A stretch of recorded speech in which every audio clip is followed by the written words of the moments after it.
sou Mônica Couto. Estamos juntos, nesse tempo de pandemia, estudando as temáticas referentes à geografia. Você, estudante do terceiro ano do ensino médio, né?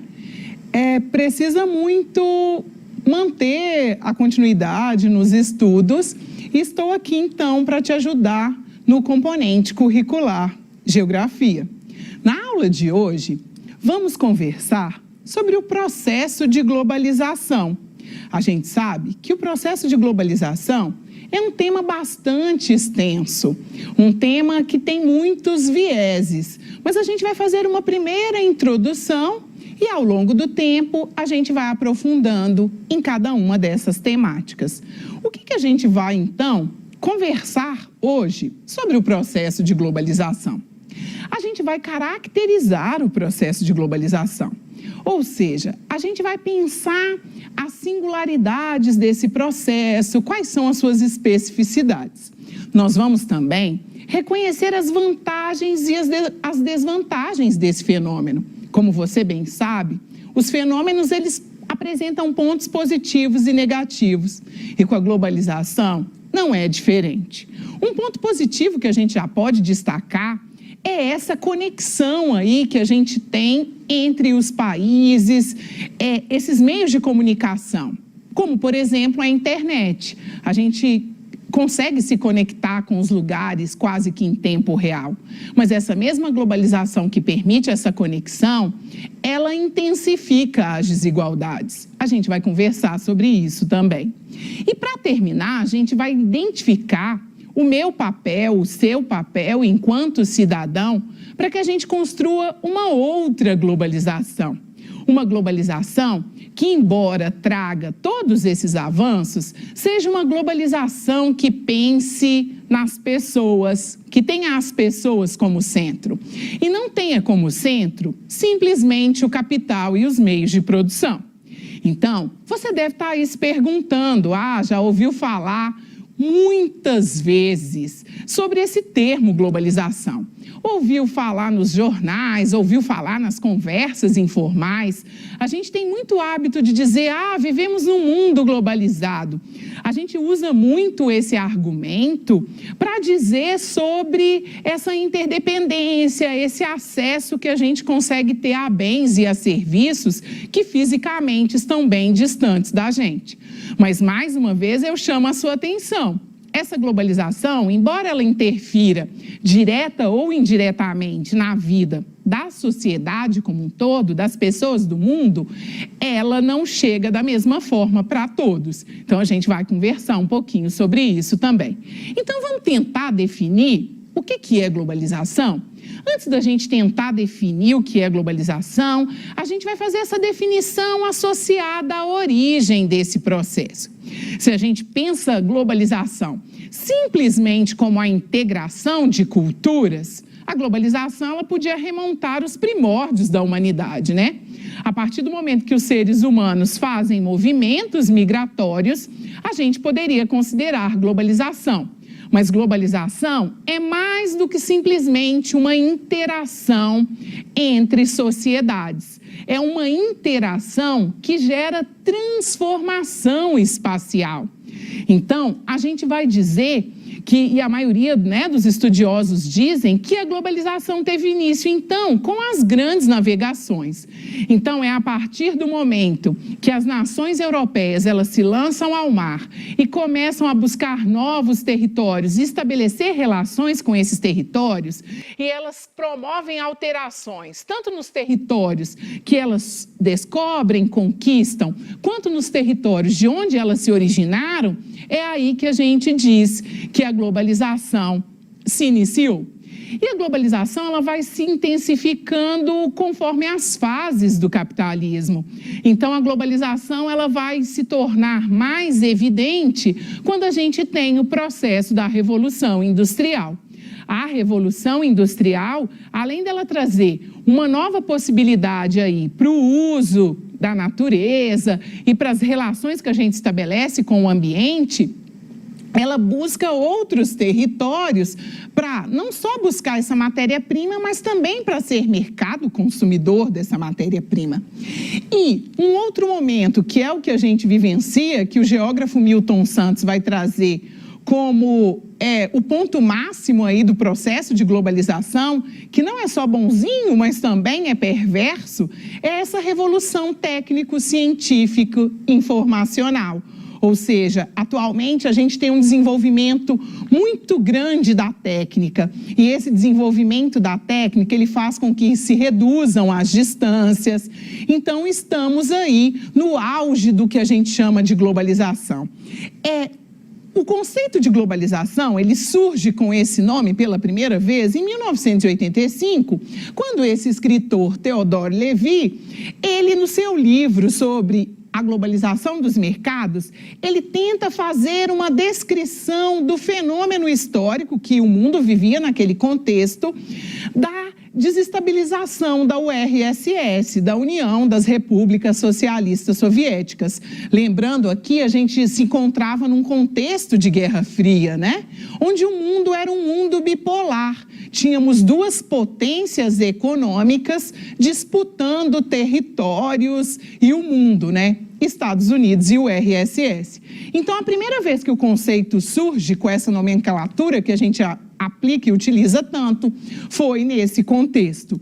E aí, o conceito de globalização, ele não para só nessa perspectiva, então, econômica, ele se amplia. Então, a globalização, ela é também cultural, ela tem a ver com os intercâmbios culturais, tecnológicos, políticos, ou seja, hoje a gente convive num mundo onde um problema ocasionado, e a gente vai conversar disso aqui nessa aula, em um outro país muito distante, em quilômetros, ele atinge muito brevemente o nosso território, de maneira direta ou de maneira indireta. A gente vai conversar sobre isso. E retomando lá a nova ordem mundial, como é que esse mundo bipolar se transforma numa nova ordem mundial?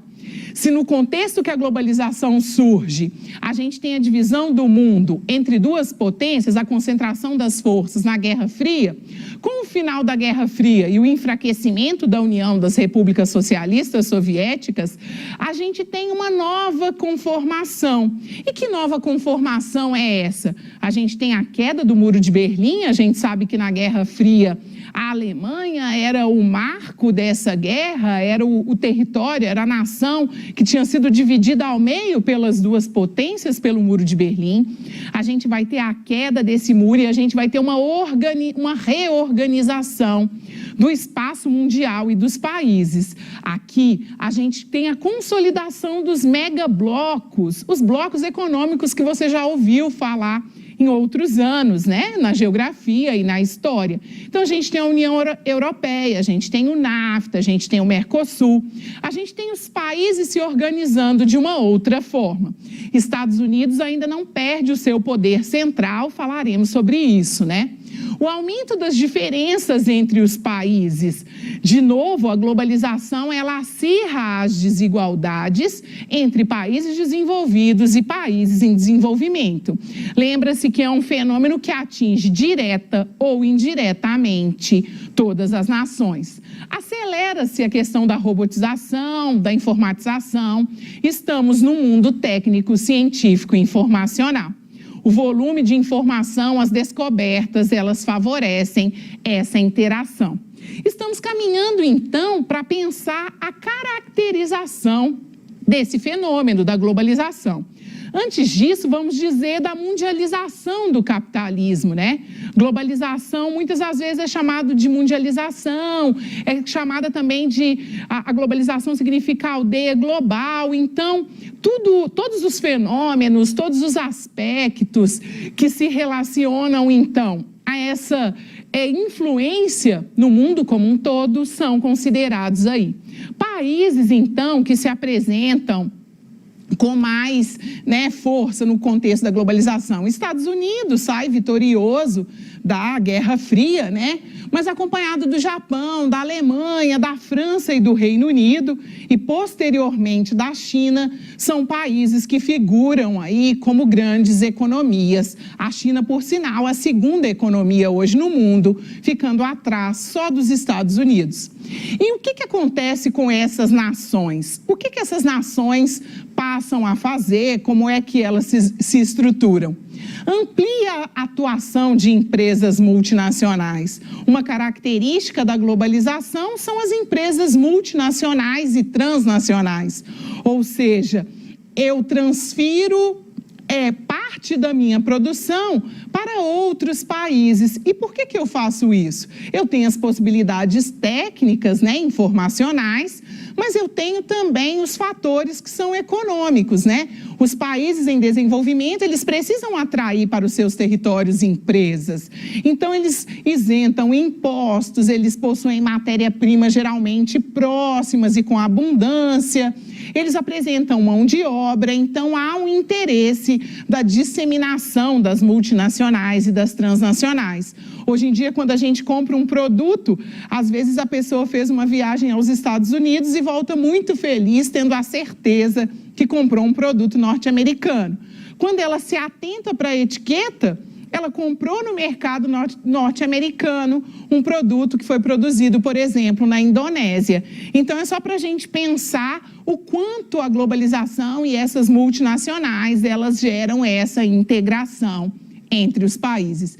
Um outro ponto é que esses países acabam virando lideranças em blocos econômicos, e ser líder de bloco econômico é para facilitar a sua relação econômica com outros países, mas também para garantir uma certa, o nacionalismo mesmo, garantir a condição de que as suas empresas não irão quebrar. Então, os blocos econômicos, eles acabam tendo duas funções principais: a de estabelecer relações com o mundo, mas também garantir o mínimo de estrutura interna dessas nações membro.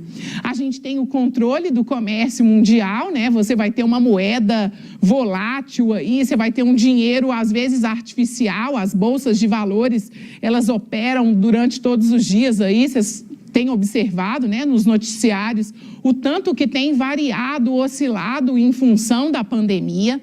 O investimento em ciência e tecnologia também é garantia de riqueza, de poder no mundo globalizado.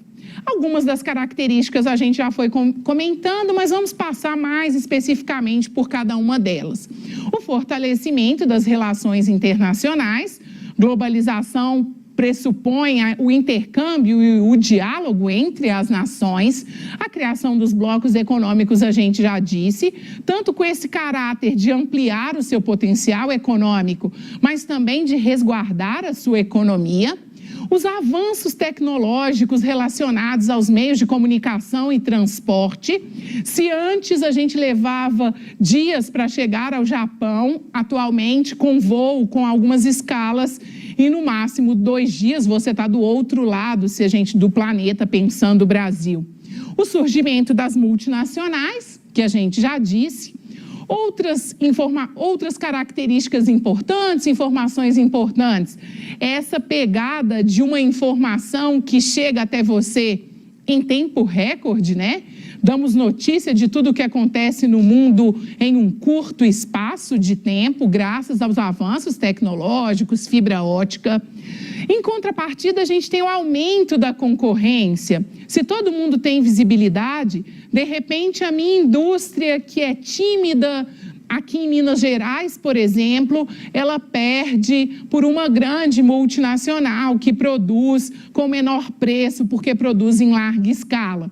Então, a gente já começa a pensar pontos positivos e pontos negativos. A gente tem com isso a privatização de empresas estatais, né? Os países pressionados pelo neoliberalismo, aí, pensando a globalização e as fases do capitalismo, muitos deles são obrigados a vender as suas empresas para a iniciativa privada. Fica mais barato para o governo ceder para o privado do que dar conta disso. Isso enfraquece a questão das condições sociais daquele país, isso a gente não tem dúvida, mas é um reflexo que a gente pode considerar aí uma desvantagem do processo de globalização. O rompimento das fronteiras, né? A gente tem, então, os territórios cada vez mais fluidos, né? Ou seja, essa integração faz com que a gente receba não só tecnologia, mas a gente recebe também traços das culturas de outros países. Às vezes uma fronteira que não é tão materializada, né? Não é a conquista de novos territórios, não é a ampliação da fronteira de um país vizinho do outro, mas essa questão dessa entrada de características e hábitos de outros países. A gente tem um tempo de deslocamento reduzido, já comentamos isso, né? É comum a gente ver aquele mapa que o mundo vai virando um funil para tentar explicar o processo da globalização, dizendo, olha, o desenvolvimento técnico, científico e informacional fez com que a gente se aproximasse de outros países, não necessariamente fisicamente, mas por esses meios tecnológicos. E como a gente disse lá no início, se globalização tem vantagens, globalização tem pontos de atenção. E quais são esses pontos de atenção? A massificação da cultura é um ponto de atenção, ou seja, há uma negação da cultura, porque são impostos padrões às pessoas. E esses padrões, então, geram aí essa aculturação ou essa ideia de uma alienação. Então, é importante conhecermos o diferente, sim, sem dúvida, mas vamos manter as nossas raízes e as nossas culturas. Elas são importantes para a diversidade.